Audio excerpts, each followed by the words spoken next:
Hello, this video is going to be just a quick discussion about your summary assignments for your book review and just your summaries in general. I've read through your first two set of summaries and for the most part they're really good, so I'm happy with what I've seen. I do want to point out a few things for you to help you understand a little bit more about the formatting issues, how to set up a paper in MLA, and all that good stuff. So the first thing I'm going to point out is that our handbook, I don't know, I'm just holding it up, but has some good pieces of information to help us cite a book. So if you turn to page starting at 122, it starts talking about using in-text documentation. And some of the things that it mentions are things like signal phrases, how to cite an author that you've already mentioned in a signal or attributed phrase. Most of you are already doing that, but I just want to make sure that you understand those things. In addition, for citing the book, I saw a lot of different versions of how the book was cited, and I'm kind of flexible if you want to do it as the part of the book or a chapter of the book or the book as a whole.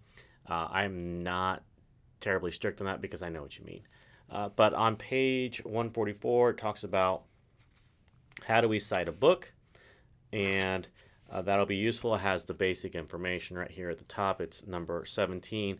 And then if you want a work in an anthology, if you just wanted to cite that chapter, you would do number 19. You would cite it that way. They're both correct for what we are doing. Eventually, you'll just only be citing the book. So there's a few things I want to show you. First is how to format your paper in general. I saw some different things, and that's all right. I'm not just asking you to do what you know how to do, and then I'll teach you what I want. But I like to see what we're doing first. So I have a Word document, and then I'm also going to show you how to do some formatting in Google Docs. So I'm going to disappear. Actually, no, I'm not going to disappear because I'll disappear forever. So real quick, when you're doing your book citation, you have your book.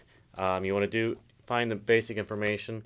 You got to go to the title page, which is, I didn't tag anything. And so here's the title page. This is going to tell you everything you want, and this is, of course, signed by the author. And it's nothing special because he does this to everybody, which is great. So the title, then the subtitle, we have the author's name, and then the publisher. I'm sorry if this is backwards. That's really crappy. Anyway, the publisher. That's all you really need to put. Some of you put Wiley & Sons, and then you turn to the page on the back of the title page, which is the copyright page. You look for the year 2018. I will accept John Wiley & Sons or just Wiley. It doesn't matter. We all know what you mean. So that's the book. Now I'm going to disappear, and it'll be in a Word document. So this is a summary that one of you wrote. I've hidden the name just to protect your identity. It's a good summary, so you should be proud of it. What I like about this summary is it begins part one of the book, where am I giving? But there is an issue. Whenever we're referring to a book title, we always need to have it in italics, not quotation marks. That's because italics tells us it is a book, or it's a larger work, like a film, or a collection, or a journal, or a magazine title. If it's in quotations, it's telling us it belongs in something else. It's a chapter title, it's a story, or something like that. You also want to make sure you include the question mark because that is part of the title. I know it messes everything with the auto format, but that's all right. Do not underline it. We no longer underline in MLA. I know that's a bad habit that some of us got into. That's all right. So that's the first thing. I'll also point out your heading. This is the correct heading for MLA. It's going to be your name. Professor Langang's fine. Composition 2, you're welcome to add the section number. You can do English 122-801. I only teach one section, so it doesn't really matter to me. And then the date.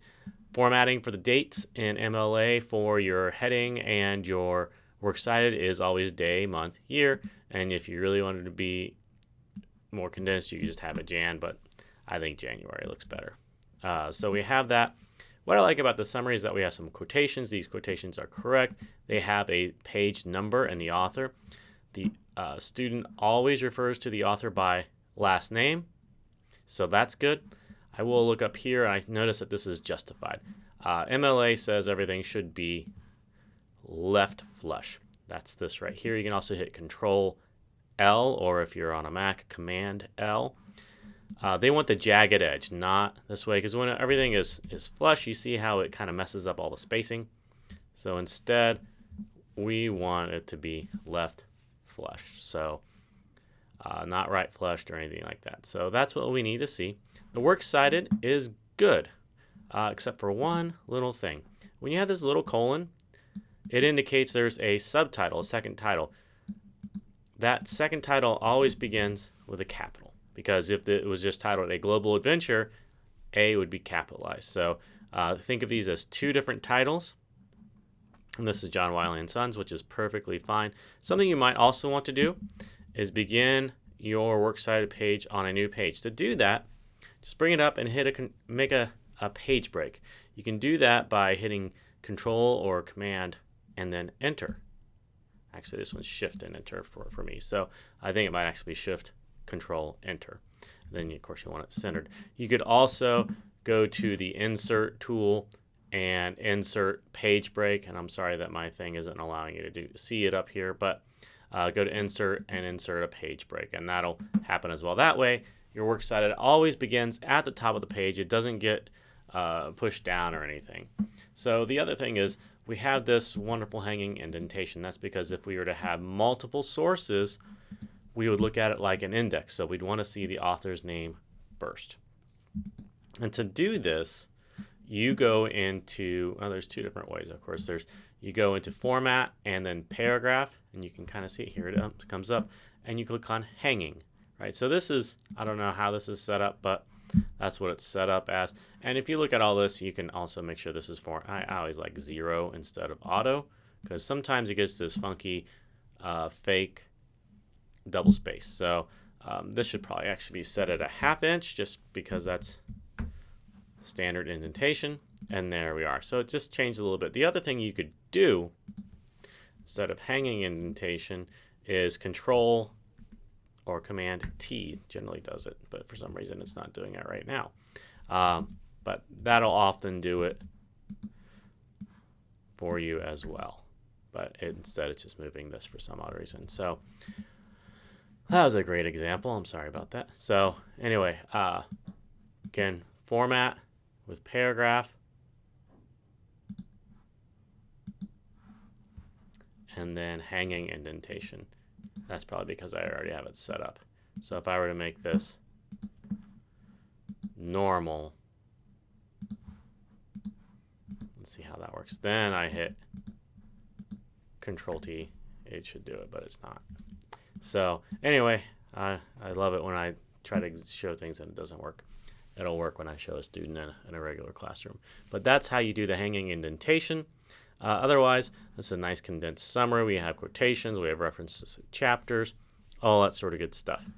I do have another example that I have, hi again, that I placed in, I copied this from Word and put it into Google Docs, because doing hanging indentation from Google Docs is a little more complex. So if someone was reading this, they would be a little confused. So instead, we need student name, Professor Langang, 8192, 801, and then you would have the date, or I would accept a summary. Again, up here, we don't need this underlined, so we'll just take that off. I hit Control U and underlined it. Again, what should the title of a book be in? Should be in italics. So Control I does that. Take out the quotation marks because that just makes it redundant. And then punctuation, question mark. So otherwise, this is all good. So this student is writing about part 1. Again, we're referring to the author by his last name.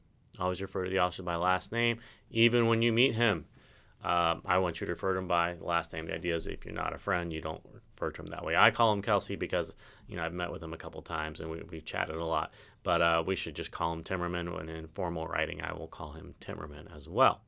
But this is good because there's lots of specific examples, all sorts of good stuff. Again, we need this to be in italics.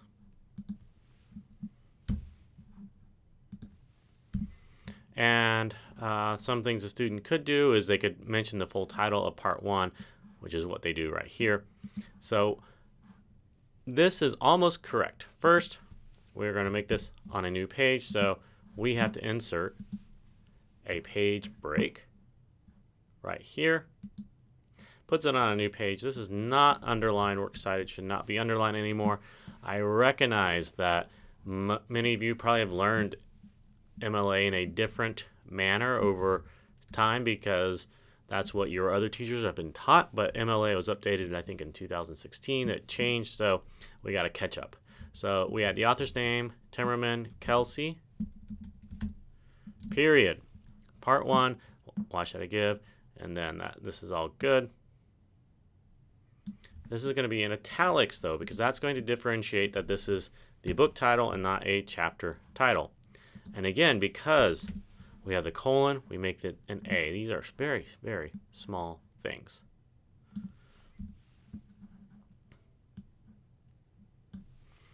And what's good here is that this student includes the page numbers because we are working with a chapter, something that appears within another book.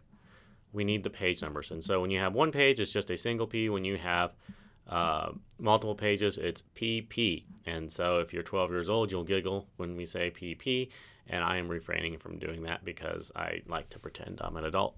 So that's what we need to do. Next thing is making sure we do our hanging indentation. So best thing to do is, especially if you're working with works cited for a research paper in Google Docs, is just to again have the page break up here and then put all your sources in. Don't worry about the formatting, and then highlight all this section.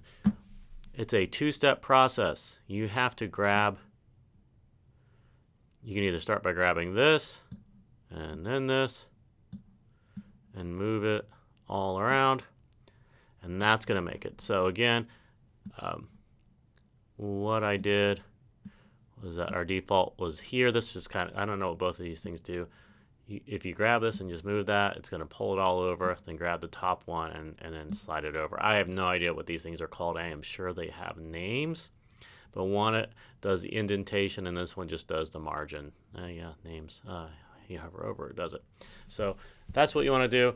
It's not a simple one-click thing like in Word, unfortunately, but that's the only way I know how to do hanging indentation in Google Docs. Some of you have submitted cover pages. You don't need a cover page. This heading is just fine. It saves paper if we were printing it out or not. Some of you included the header as well. I'm not concerned about a header for a summary, but if you're really into making those things, go for it. I actually don't know how to do one in Docs with the page number that does things. So I guess header format page number. So you include a page number. Start at 1. Okay. And then we need to make sure that we are right flushed. Beautiful. And you have your last name.